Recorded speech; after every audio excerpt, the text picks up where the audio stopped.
It's been a long time since the Legend of Zelda series has seen a new entry on consoles. Skyward Sword came out for the Wii in 2011. However, the latest installment, Breath of the Wild, promises to be worth the wait. This new Zelda is a massive game that completely dwarfs anything the series has done before, and it's a radical departure from previously established conventions. You have been asleep for the past 100 years. Gone is the more linear nature of progressing through a world in a specific order and completing elaborate dungeons to obtain key items needed to progress. In its place is a vastly more open game that allows you to literally go off in any direction to see what you can find without any major restrictions. It's the type of freedom that hasn't been seen since the original NES classic, now 30 years old. But the return of this unhindered exploration is the best thing that's happened to Zelda since Ocarina of Time took the series into the third dimension. Those fearing that there's little to no direction need not worry. Breath of the Wild provides ample pointers to put you on the right path. You can also use a new device called the Sheikah Slate to place waypoints and pins on the map, as well as track your current quests. Many of these formal tasks, whether they'd be story quests, side quests dished out by NPCs, or random events triggered by reaching certain areas, are cryptic in their own right and require you to use the old noggin to get by, rather than relying on a trusty companion, as was the norm in the past. Breath of the Wild constantly encourages you to venture out in any direction, more so than any previous Zelda, and perhaps more than any similar open-world games. The staggering amount of things you can come across simply by peeking over a hill, climbing up a mountain, or crossing a lake is unmatched. There are hidden mini-dungeons called shrines, rare gear and items, random NPCs with critical clues to side quests, new enemies that will test your combat prowess, towers that let you gather info on the region, numerous mini-games, and massive villages teeming with life.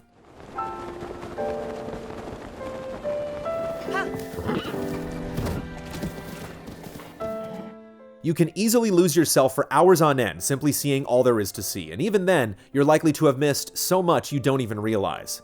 To put its size into perspective, we've spent roughly 50 to 60 hours with the game, and our total completion sits at just 21%. So while you may be able to bypass a lot of the optional exploration and side attractions to race through the story in 25 to 30 hours, Breath of the Wild's allure is so compelling, you'll find yourself lost in its breathtaking world for far longer. The amount of freedom and the large scale of Hyrule come at a price though. On the Switch version, when docked, there are serious frame rate issues in certain parts of the game. These problems happen most often in dense forest environments, but they occur in just about any type of area, from the plains to the top of snowy mountains. In some cases, it's so bad that the game is virtually unplayable until the problem subsides. The frame rate issues are frequent enough that you can't ignore them either. It's the only serious blemish on an otherwise stellar open-world experience.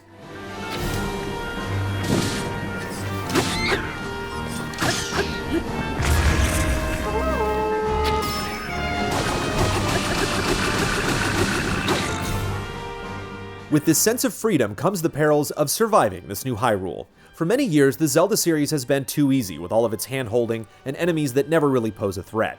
All that changes in Breath of the Wild. This Hyrule is far meaner and less forgiving. Death is common, whether it be from accidental falls, succumbing to other environmental hazards, or simply being overwhelmed by the more aggressive and dangerous foes you'll encounter.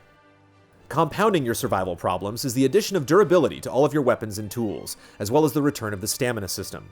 Stamina governs how long you can sprint or swim, how much you can use more aggressive attacks, and how high you can climb virtually any surface in the game. It's the only real limitation on your ability to explore at will, but you can upgrade your stamina over time to alleviate some of the hardship.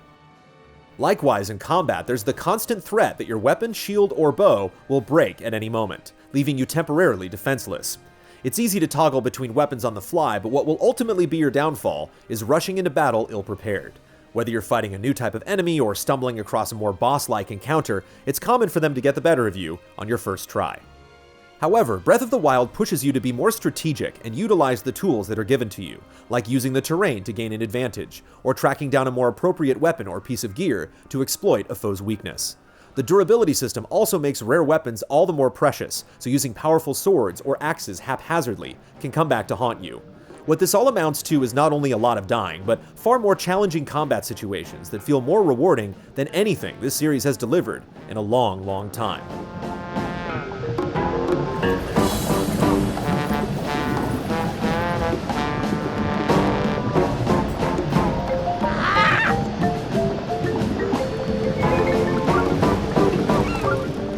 It's not just the overworld that's gotten a major revamp.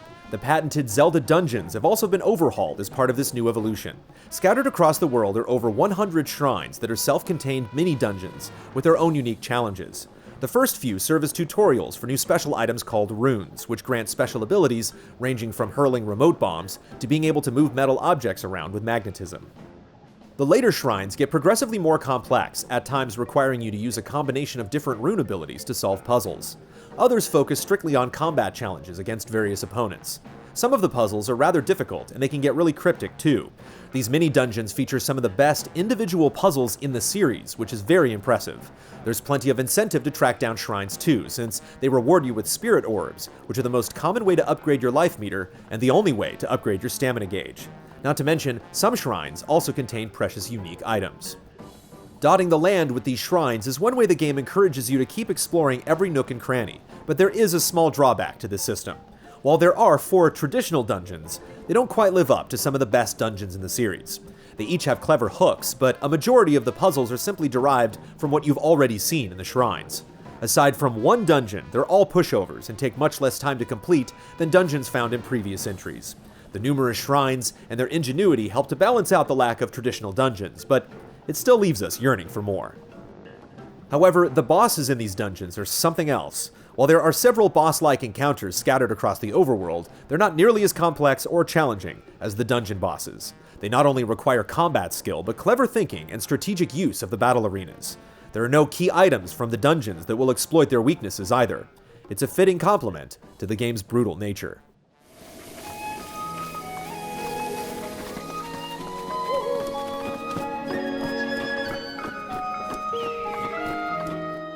Aside from the frame rate issues mentioned earlier, Breath of the Wild is a sight to behold. Sure, there are the usual hiccups expected of a vast open world, but the game truly benefits from great art direction. Some environments clearly look better than others, but overall, this is a pretty game with gorgeous scenic views. Unless you count the Japanese-only Tetris trackers, Breath of the Wild marks the first time the series has used significant voice work for its characters.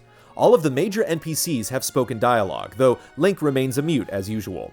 The game even pokes fun at this fact in several cutscenes when characters speak to Link but don't get a response.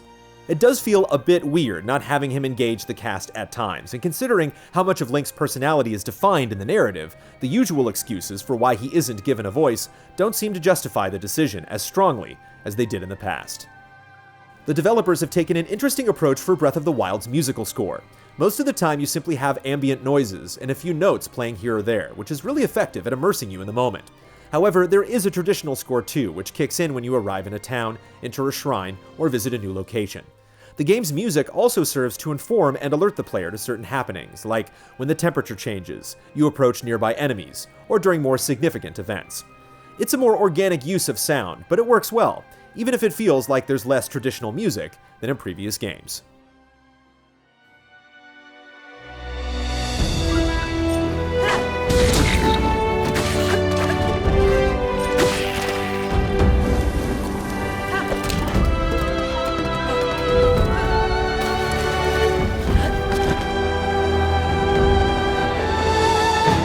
Nintendo has achieved something really special with Breath of the Wild. All that's holding it back are the glaring frame rate issues, but even that's not enough to dim the greatness that shines through.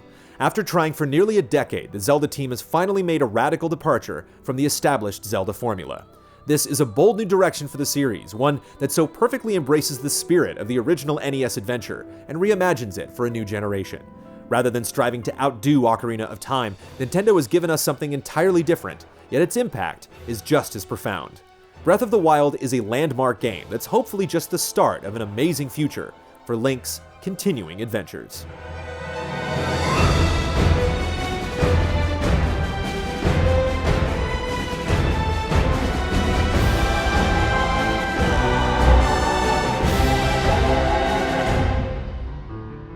Easy Allies reviews are made possible by generous viewers just like you. If you like what you see, check out patreon.com/easyallies to see our other videos, and consider becoming a patron to help us make more.